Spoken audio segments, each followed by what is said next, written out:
You're listening to the Cricket Podcast. Hello, everyone, and welcome to the Cricket Podcast for another IPL special. We're starting a little bit early on this occasion, so if you're watching live, we will be overrunning slightly with the end of Chennai Super Kings v the Gujarat Titans, but that gives us more time to talk about the Punjab Kings and the demise of their season. What better man to have on for that conversation than Dan Weston himself? How you doing, Dan? Thanks for joining us. Yeah, all good. Yeah, bit sad, obviously, for the team at Punjab and the amazing fans that they've got. Really deserve success. But yeah, I'm here, and we'll have a good chat about it. Cool. Yeah, before we get going, just to run through what we'll be talking about, it will be Punjab Kings v RCB. Yesterday, we had Virat Kohli with a bit of a masterclass, I thought. 92 runs for him before Punjab struggled in the chase and came up fairly short. Then we'll be talking about the outcome of today's match between Chennai Super Kings and the Lucknow Super Giants. But before we get to all of that, English cricket was rocked by the news that James Anderson will be retiring in the near future. I know this is quite an interesting one. We'll get to it straight away because lots of our fans are English. In that, Dan, it doesn't appear from the early reports that this is necessarily James Anderson's call, does it? It looks like Baz McCullum has flown in from New Zealand for a 5-day visit, preparing for the English summer.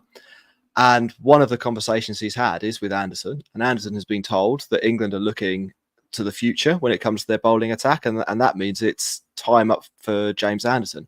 And we're not actually sure at this point in time whether it's time up today or whether it's time up at the end of the season. It feels maybe more natural that it would be at the end of the year, but we don't know that. It's a big call from Brendan McCullum, though, isn't it? Yeah, it is. I think it's probably the right call. I think that now it is time to look at the newer breed of players coming through. Basically, we can't carry on going with a 42-year-old forever.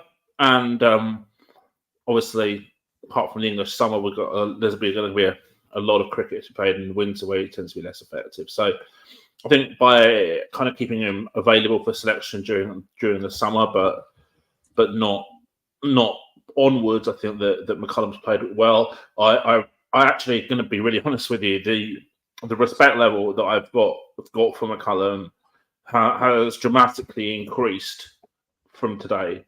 So 2 reasons. One, he had the strength. Stones. Yes, yeah, I was trying to work out a better word. Yeah, to come over and do it face to face, which I think is a measure of a good man in that situation, basically. And I'm going to be really honest with you here. There's been times when I haven't had anything like that when I've left teams. So I have to give him a huge amount of respect for that. And secondly, we see in cricket a lot that players tend to be able to name their own retirement date. We saw it recently kind of with Warner, where they almost like it's just down to the player rather than down to the selectors or the coach.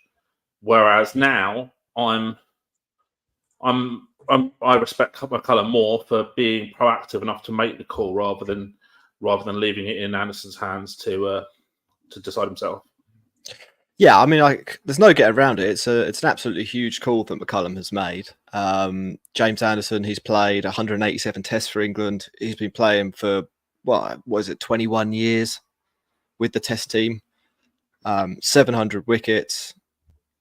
In a sense, it felt like he was kind of getting better and better with age as well. I mean, that maybe has tailed off slightly, that feeling over the last couple of years as a little bit of wear and tear has probably reduced his effectiveness slightly, but it's a celebrated career, and obviously from an English point of view as well, there's 2 or 3 generations of fans that have now grown up with James Anderson as the kind of strike bowler, the main man when it comes to the bowling, and made him one of cricket's or English cricket's anyways few real breakthrough players. I mean, if you look at the England team now, obviously Stokes is huge, and then after that it probably was Anderson and Broad, with Root somewhere in kind of 4th place, and to lose Anderson and Broad in quick succession, I mean, I don't think it's a blow for the team, Dan. I think your points are good. I think that the reality is this is sport, isn't it? And what you're trying to do here is build the best cricket team. And if McCullum feels that the best cricket team doesn't include Anderson, he's within his right in the role that he has to say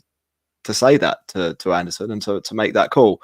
But for the fans, it will feel, I don't know about sore, but it will feel like a change. There'll be a big difference when we look at the England attack this summer, maybe as soon as this summer, versus last summer. A proper change of era. Quick question for you, Dan, before we move on, because I don't want to, we want to focus on the IPL, and we've got you on to talk about Punjab. But quick question for you: who do you see waiting in the wings from an England seam bowling point of view that they might look to over the next, let's say, 18 months? Personally, I would be all in on Sam Cook. I actually thought it was a real error last summer not to play him in a test against Ireland to kind of ease him into the environment and to get him some game time and against a relatively weaker opposition. And his metrics just blow everyone in county cricket out of the water in terms of the good areas that he can hit. And actually, he's probably a little bit quicker than he was a couple of years ago as well. So, look, for me, he's if you're saying that England are very obsessed with pace, but Anderson was never quick. So Sam Cook is actually pretty quicker than Anderson. So yeah, let's give Sam Cook a chance. Yeah, I mean, from what I've seen of him, and it's mainly county streams. I think I've seen Sam Cook live once at the Oval, and it's quite hard to get a judgment from that. He did this year, yeah. I think Sam Cook's as good a choice as anyone to take things forward from an England point of view. And there'll probably be some more change coming up on that front. Ollie Robinson's still question marks around him and where he is. Mark Wood is not a young man and will have a T20 World Cup in the bag before the summer comes up. So perhaps we'll see a completely new England attack by as soon as kind of August, which is well, Mark was not exciting. five tests in a row bowler in like an Ashes series, for example, or in India away or anything like that. So look, yeah, they're going to need reinforcement for sure. Yeah. Right, let's move on to the IPL then, and we're going to be talking about yesterday's game first. It was between the Punjab Kings and RCB and was effectively like a mini knockout in that the team that won still had a chance. They weren't necessarily going through, but the team that was out was out. To quote Mickey Flanagan, they were out. RCB, they batted first and they racked up a pretty decent 241 for 7. Is the record score at the ground, Dharamshala. I've forgotten the name of the actual stadium. It's beautiful, the beautiful stadium. They were playing at night, so you couldn't actually see the Himalayas. Association Stadium. Yeah. So it looked pretty daunting for Punjab. The runs were mainly off the back of Virat Kohli, who hit 92 from 47. And I think was actually joking about trying to keep his strike rate up during the innings, as though that wasn't a problem and this wasn't good. I just want to go on cricket podcast record here. I think that's one of the best I've seen Virat play in a T20. Like he was dominating all different types of bowlers. We saw that slog sweep coming out again. I think he played the slog sweep off Curran. It was an incredible shot. Like just picked the slightly slower one and belted it. So great from Kohli, supported as well by Rajat Patidar and Cameron Green, finally in the plus column with the bat for RCB with 46 as well. Little bit of credit maybe should go to Harshal Patel, who picked up 3 wickets, but he also went for 10 and over. So I guess though 10 and over in a 240 isn't too bad. So let's give some credit to Harshal Patel there with the ball. In response, the Punjab Kings, they actually stayed with the rate for a fair while. It wasn't as bad a 60-run defeat as it looks, if that makes sense. Like if you see a team that loses by 60 runs, you normally think, oh my goodness, they were trashed. But actually, they were well in this game, probably until the point that Jitesh Sharma was out in the 11th over, and then things did kind of fall in a heap. Bowled out for 181. it's season over. We're going to deal with Kohli first, Dan. Then we had loads of questions in. You did a shout out for questions on Punjab Kings and where it went wrong. Then we're going to do a deep dive into the Punjab Kings. Kohli though looked pretty good. Bearing in mind there's a World Cup coming up, and some of the things he's been saying, which I think are kind of most revelatory, that he actually is thinking about strike rate and how he can keep it up and how he can improve as a cricketer. And maybe we're seeing signs in some of the innings he's played this year that this is Kohli 3.0, Dan. Yeah, I have to admit that I was impressed. 6 sixes, 16 sixes in the RCB innings compared to just 7 for Punjab. I think that shows you there's 54 runs there and then. That's pretty much the margin of victory. And Kohli, I think, has only ever scored 1 century in the IPL with a strike rate of over 200 or 200 and more. And he would have been pretty much there if he hadn't got out at 92 yesterday. He looks like he's more intentful against spin, which I think is going to serve him really, really well. And actually, I'm going to give him credit too, because I think he must have seen what's going on in this comp and thought, I've got to change how I play here. Now, the other day, I tweeted about KL Rahul needing to do the same thing. Has he got the mentality to do what Virat Kohli appears to have done is a big debate. But credit to Kohli. He got dropped on naught as well. Patidar, who got 55 of 23, dropped, I think it was on 1. Absolute dolly from Harsha Patel that he dropped. So really, this game could have been quite a lot different. I mean, Kavarappa bowled really, really well up front for PBKS. Probably could have, on another day, easily got 4, if not 5 wickets. I think he had 3 drops. 1 was a tough chance for Rasai. But he was good, and that core of Punjab Kings, sort of unheralded players, if you like, Shashank Singh and Ashish Sharma, Kavarappa, Jitesh Sharma in previous years have all done well, and it depends on the retention structure, and I'm sure we're going to get into that at some point. But they've got a little bit of a core to build from, and if they're smart in the mega auction, things could be pretty positive, I think, for the franchise in the coming years. Well, let's talk Punjab Kings, because it hasn't gone exactly to plan this season. They're kind of limped to the end of the auction cycle, and we've got some questions that you sourced. We had about 50 questions, by the way. So if you did send us a question, many thanks, and apologies if we don't get to them, but we've tried to narrow them down to some themes. So Arian asks one that is quite broad, and we'll start with that. Punjab Kings have changed everything from the jersey to the stadium. Is it a case of too many cooks spoiling the kitchen? Players and the coach who comes into the setup already feel the need to qualify before the start of the season. Is there any advice to the fans? So what's, broadly speaking, what's going on at Punjab, Dan? Well, I mean, obviously I don't know what's gone on in recent years, but all I can say right now is from my experience when I was working at the mega auction, I felt that there was a lot of cohesion, actually, and a lot of people pulling in the right direction. The coaching group was excellent. I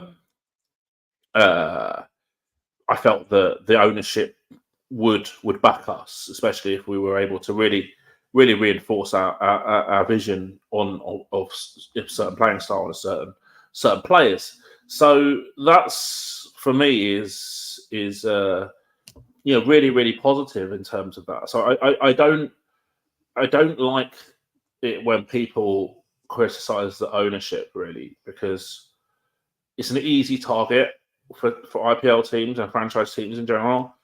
But and maybe they did interfere in the season. I don't know, because I wasn't there. But all I can tell you is my own experience, and my experience was positive. It was good. So look, I don't think that. What I do think is that the stuff like rebranding jerseys and changing grounds and things like that doesn't do anything for a team. You can spend a load of money on rebranding a jersey, but you're better off spending it on an analytics department. You're playing I mean, Punjab's record at home over the last couple of years is atrocious. I don't think that anyone can sugarcoat that. And it's the worst in the IPL at home by a mile. And they don't really have a home. They don't really have that home identity like what CSK do at Chapok. Even like everyone knows what even though RCB don't really play to the dynamics, everyone knows what you're going to get when you go to Chinnaswamy. We don't know what that is at Punjab. And I feel like having multiple home venues is not a positive thing for an IPL team because you've got to be able to recruit players to fit the dynamics of your home venue. If you're gonna play home games at two venues and one of them's a road and one of them is like two-pace slow pitch, that's really difficult. It's you got to basically almost recruit 18 players. Two teams. Who are interchangeable. Yeah. They're interchangeable, and you can't do that. It's just not. It's not possible. It's not fair on a coaching staff. It's not fair on people who recruit. It's not conducive to a high performance environment, a successful high performance environment. So, look, for me, that's got to change. Cool. So let's talk about some of the management then. We've had a decent number of questions. So I'm conflating some of these. One from Kose, one from Bupind, and somebody who asked 5 questions, and this was one of them. Where do they go when it comes to the captaincy, and what do we think about Sam Curran as an entity at the moment? Like, maybe we can start with Sam Curran as a player. Started okay with the ball, that's gone south. An economy of over 10 now. He has got 14 wickets, which balances that a little bit. And there've been some high scoring games he's played in, but that's not looking great. And then he scored really, really slowly with the bat, to the point that the advantage you get out of having him as an all-rounder is basically lost because he's scoring so slowly. I don't know if you've got a different view on Sam Curran, whether this is a blip or whether his captaincy makes up for it. Dan, do you want to give us your thoughts? Oh, wow, this is a tough one because people say, what do we do if do we keep Sam Curran? Do we make him captain? Well, the decision is not possible to be made at this point in time, and the reason why that is because we don't know if there's going to be an impact sub available to teams next year. There's been chat about it again overnight in England about whether that's going to be the case or not. Sam Curran's value in a world without an impact sub is much bigger than Sam Curran's value in a world with an impact sub. Because genuine all-rounders, which I think you have to put him in that bracket because he bats top 6, top 7, often higher, and bowls 3-4 overs on a regular basis. The genuine all-rounders don't really exist that much, and therefore, without an impact sub, they're crucial for balancing teams. But their influence gets kind of diluted in that the impact sub environment. So, would I retain Sam Curran if the impact sub carries on? Probably not. But again, it all depends on the impact sub rule and the retention values as well. How many players are we allowed to retain? What price points are we allowed to retain them on?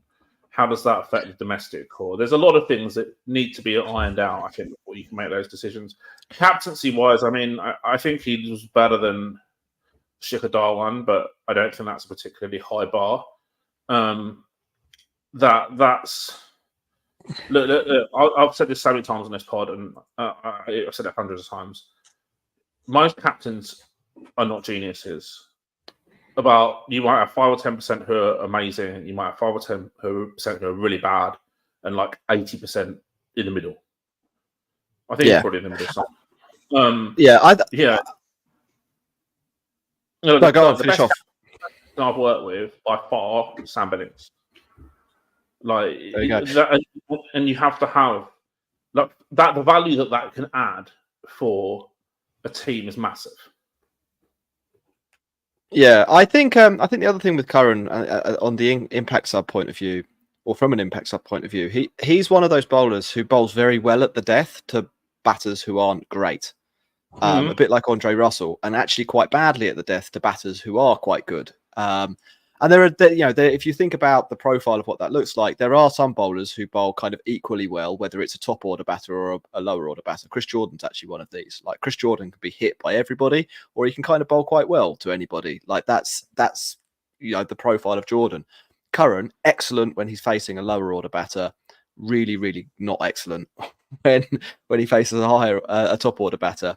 If you remove the impact sub and you put Curran in a situation where he's bowling to more weaker batters at the end when he bowls those death overs, his value goes up for that reason as well. So I think the impact sub point there is really important. The other question we've had in, or one of the other questions we've had in from PSK this time is: should Punjab continue with Trevor Bayliss? What are your thoughts on the coach? Well, I don't know Trevor Bayliss at all. I know what people who have worked with him have told me, and that's all I can really kind of make a comment on, as well as his record. Now, because a lot of Punjab fans were asking me about this, I knew Sydney Thunder had a really bad season recently in the Big Bash. He's coached there too. I had a look at his record kind of post-England, and particularly in recent years. And he's coached at London Spirit in 100. He's coached at Sydney Thunder in BBL and obviously PBKS. And if you look at the last 2 years in isolation, so the last 2 years of the Big Bash, last 2 years of the 100, last 2 years of the IPL to date, this season and last, his win percentage, he's won 25 games and lost 38 as his teams. So less than 40%, just 40%. In level budget comps, that's not impressive. And I think critically as well, you actually look at his record in the last season that he's coached, and it's worse than the year before. So these are like statistically not positive things. There's another thing with this. There's another thing. Sorry, go for it, mate. Yeah, there's another thing with coaches, a bit like players, and there's more and more research that comes out about this actually, that they have a peak as well. So they have a period in time where their ideas work and that they're in tune with the game, or they're able to put the mental effort in or whatever it is, and then that tails off. I think it's generally in football, where we've got a little bit more information on this, people think it's around the 48, 50 age, and then after that, coaches tend to be less effective. Trevor Bayliss has been around cricket for donkey's years. Like, there's potentially a fair argument that you can make that there are new ideas out there and maybe better ideas out there, and that perhaps what he's bringing to the table isn't that useful. Carry on, finish off. Yeah, no, so he's 61 now, for example, so he's well past that age. Has he evolved with the game? I think there would be question marks. I mean, with England, for example, how much impact did he actually have? Yes, there was trophies, but was it Owen Morgan's team? Really? There's more evidence, I think, probably coming now that actually Morgan had such a massive impact compared to anyone else in that setup. And, it was a bit like Man City when Roberto Mancini was there. Did they win because of the coach? Or did they win just because they had the best players? Yeah. So one more, Dan, really, actually, on Punjab. Assuming there is a mega auction, well, not assuming, we know there's going to be a mega auction.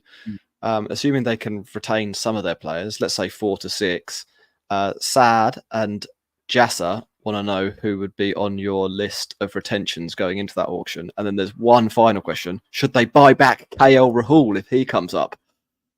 Okay, well, that's the easy one to answer. Definitely not, unless he has complete reinvention of his kind of attacking mindset. I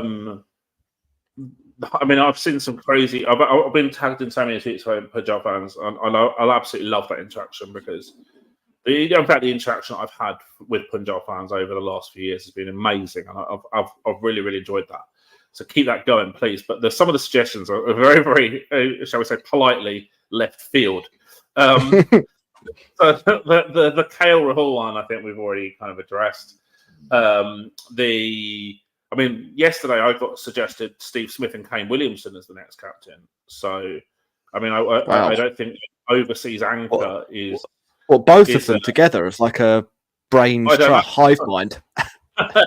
like Kerbishley and Grit for those Charlton fans back in the day, and joint managers in the Premier League. Probably be there, Jack. But yeah,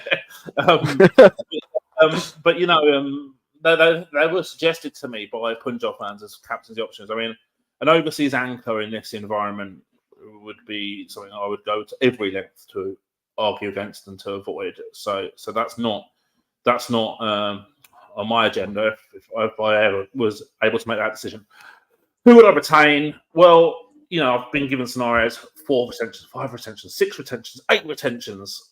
We don't know. We don't know how many retentions there are, how many,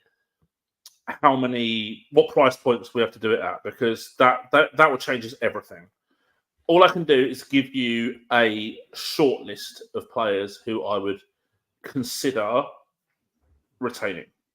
Okay, go for it. Go basically all domestics, because the overseas market, I think you can find players no problem, and the vast majority of these players, overseas players, could be bought back for similar amounts or less in a mega auction anyway. Arshdeep Singh, Harpreet Brar, Kavarappa, Harshal Patel, Prabhsimran Singh, Ashutosh Sharma, maybe Jitesh Sharma, maybe Shashank Singh. So Shashank Singh has had an amazing season, but he's going to be like 33.5 next time, and you've got a 3-year auction cycle. Yeah, and he'll want loads of money as well. Well, that's the thing, because like the minimum you're probably going to be able to pay for retentions 4 crore. How many of those players can you buy back for 4, 6, less than 4, 6, or 8 crore, for example, in a mega auction? Probably a lot. So there's a couple of other players who I was kind of disappointed didn't get more of a go over the last year or two. Atava Taide, who I think I would have liked to have seen a lot more of, and also Nathan Ellis as well, which Ritish has put in the chat as well. I think it's absolute tragedy that Ellis has not played this tournament, and I think he's considerably better than a lot of the paces in this comp. But you know, it's very difficult to retain someone who you haven't played for the whole season.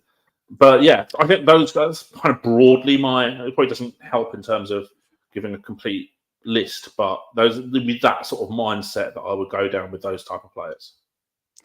Yeah, I think there's, as ever with Punjab, there's sort of reasons not to be absolutely devastated if you're a Punjab fan. I probably like them more than any of the other teams in the IPL. I wouldn't necessarily call myself a fan, but they're the team that I'd like to win it, if only because they've lost so many times. Like I do think some of those domestic names are decent. They don't put them miles behind other teams in a 4 or 6 retention league. If Punjab retained their 6 best domestic players and everyone else retained 6 players, I don't think they'd be a million miles behind. They might be quite level with other teams actually, and a decent auction, pick up a few overseas players, refresh that part of the team a little, or maybe rebalance it a little. And I think they could be back in business. One of the areas that I think they're maybe a little bit short on, and it would be just to round off on Punjab, it would be good to just get like your top 2 reasons that they didn't have a good year. My top reason, and I'll go first, is that I think that they do lack stability when it comes to batting. And the squad that they have at the moment, there's nobody they can really bring in to solve that, especially with Darwan injured, and he probably bats too slowly, to be honest, for this year's IPL anyway. So there's an ask for whoever recruits, in my view, to go out and find, hopefully a domestic player that averages 25 balls per dismissal that can bat in the top 3, because they're really lacking that at the moment. Or a Shubman Gill or someone like that. Yeah, I mean, they don't have to be the sexiest player, but someone who you can kind of bank on to get 500 runs a year and to kind of glue up the middle order and basically stop them being 10 for 4 3 times in a season. Like that, it's quite difficult to fight back from that situation. 100%. So only Shashank Singh has got 300 runs plus this year. Yeah, and he probably wasn't expected to start the season. Yeah, exactly. So what are your top two reasons they didn't do that well? Well, I think there's a lot of merit in what you say. Counterpoint would be that with an impact sub, the current mentality of the league, that you don't need that necessarily when you've got potentially some people who can back down to 9 or 10. I certainly, for example, I agree with you, but I also think that a Markram-less Sunrisers have got even less stability, probably. And they're doing absolutely fine. But I do take your point 100%, and I know it's a point that you've made consistently about Punjab over this season, particularly. My number one reason by far is I feel that the strategy-wise has been really, really lacking. Questionable role implementation for bowlers. I feel like they don't know their best team, or even close to the best team. Like a good combos. They've got really good bowlers from the overseas market in Wokes and Ellis, and they haven't even touched them. And I feel that matchup wise they've been lacking as well. So that tactically, I feel that there's a lot of issues that need to be resolved. A lot of people have asked me who I think should be captain. Like I said, I don't think there's that many good captains. All I would ask for would be a captain who buys into analytics and would be able to implement plans that have been discussed in advance of the match. That's all I could. For me, if I was there, if I was running that side of things, that's all I would ask for. I wouldn't be that particularly worried about finding some genius captain. Just someone who's got respect, who's a good communicator, and can implement the pre-match plans pretty much, and be smart enough to deviate from them slightly in certain situations. That's all I would really ask. The second factor, I think, and this is, you can't get away from this, is you can't qualify for leagues when you're winning like just over 20% of your home games. Yeah, that's bad. Yeah. So that's cool. Dan, we're going to take a break, then we're going to come back and we're going to talk Gujarat Titans v Chennai Super Kings. We haven't got that long to do it, so we're going to try and get through that in about 7 minutes.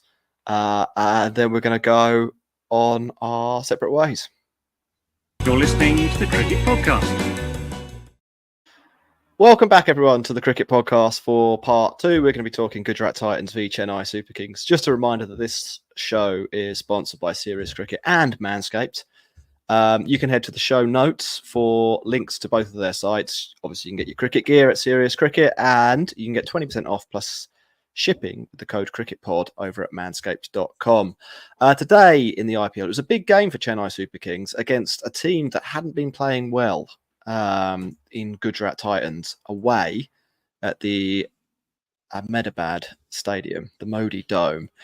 And they had a problem because the Gujarat Titans openers turned up big time. Sudharsan and Shubman Gill netted centuries batting together for the third time. This is the third time this has ever happened in the IPL after Virat Kohli and de Villiers and Warner and Bairstow about 5 years ago. So it's a pretty rare occurrence that this happens, and it came at a bad time for Chennai. 103 off 51 for Sai, out just after getting his 100, and Gill 105 off 55 for him. Chennai did manage to slow things down in the end with Shardul, the Lord Thakur, coming through 25 runs off his 4 overs. So a little salute to Thakur there. In response, the Super Kings were in trouble early. An amazing piece of fielding from David Miller, running out Rachin Ravindra early, and then Sandeep Warrior getting Rahane shortly after, and then Gaikwad going, caught off the bowling of Umesh Yadav, left CSK 10 for 3, and it looked a long way back. There was a mini fight back from Mitchell and Moeen Ali, but it didn't last really long enough to properly threaten the game. Mohit Sharma's introduction really put the brakes on, and eventually, and despite a little bit of hitting from Dhoni down the order, CSK come up 35 runs short. Before we get into that, I remember that we forgot to mention how good Virat Kohli's run out was yesterday, and that was very good. This David Miller one was also very good. So it's a draw, I would say, on the run out front. Dan, implications for CSK in terms of qualification after this result? Yeah, and not just implications for CSK, but implications for the host of teams who are just outside the playoffs positions as well. Luckily for them, CSK managed to kind of dampen down the damage a little bit in terms of the net run rate, which is significantly better than everyone in the chasing pack anyway. So I think realistically, they're still going to be favourites to qualify if they were just to win one more game. DC, Lucknow are going to have to probably win 2 out of 2, and RCB to even have a small chance are going to have to win 3 out of 3. And then, but for that to happen, CSK have got to lose the last 2 games as well. So, they have opened the door a little bit. I think it was a fairly insipid performance from them. I mean, it's hard to come back when you lose your top 3 for 1-1 and 0. But Mitchell and Moeen Ali gave it a bit of a go, but bowling wise was disappointing. Simajit Singh went for 60. Darryl Mitchell, I think, had only bowled 2 overs in the entire season, went 4 overs for 52. I think they were scared to bowl the left-handed orthodox spinners, Santner, Jadeja, against the opening duo, particularly Sudharsan, the left-hander. So, yeah, that's why they only bowled 4 between them. Spinners on this pitch did basically very, very little. Mohit Sharma was excellent in the closing half of the CSK innings as well. And I also thought it was really curious that the CSK changed the opening combo as well. If you look at Gaikwad, last 3 innings before today, 98 off 54. He then got 62 off 48, and the game before he got a ton, 32 off 21. So like they're all good knocks. So why is he suddenly not opening? I don't really know. I'm not sure about that at all, to be honest. I think it was a little bit curious. I think there's one thing that could happen here that would be quite fun, though, Dan. Mm-hmm. We could have a final day game. So RCB need to win their next match against Delhi on Sunday for this to happen. We could have a final day game between RCB and Chennai, assuming that, regardless of what Chennai do against Rajasthan Royals, actually, where the winner goes through to the playoffs. Now, that would be a hell of a comeback story from RCB. Someone in the chat, Nanny, has asked, can RCB qualify? This does open the door a little bit, doesn't it? Like there's now permutations that are a little less extreme than they were 48 hours ago when it comes to RCB's qualification. Don't get me wrong, that's still extreme scenarios. Like they've got to win both the games and hope that other people don't win at least one. So there's, it's tricky to see. I think they're still requiring snookers, but just not as many snookers as they might have done a day or two. I think that the other interesting point as well, you mentioned about the RCB CSK game, is that they've all kind of got to play each other because RCB got DC in the next game. DC have got RCB in Lucknow, who are also in that chasing pack as well. So they're all fighting and they're all playing each other. So there's going to be some absolute crackers in the last couple of round of games. Yeah, there definitely will be. That Saturday the 18th, second last day of the IPL, RCB v CSK. That could be one to put in your calendar, I think. Dan, it was like you said, it was a little bit of a blowout this game. Some 6s for Dhoni and that well batted Dhoni, obligatory well batted Dhoni thrown in. Any final points you'd like to make before we wrap up the show? Not really. I mean, I'll give credit, real big credit to Sudharsan and Gill, because I think that this is, some of the times the challenge to these guys is, can you score big runs at ballpark 200 strike rate? And they did that today. So I think you have to give a lot of credit, even though, I think that it's probably fair to say, I think I texted you and said, I thought the CSK attack looked toothless. And I think that was, pretty apt. But yeah, on the whole, Gujarat, they can't qualify. Their net run rate is like completely train wrecked. Trash. Yeah. But at least they finish with getting towards the finish with a good win today. Yeah, cool. All right, Dan, pleasure. Thanks for coming on. I hope people enjoyed the episode. Hope people enjoyed your thoughts on Punjab Kings. We will be back on Sunday.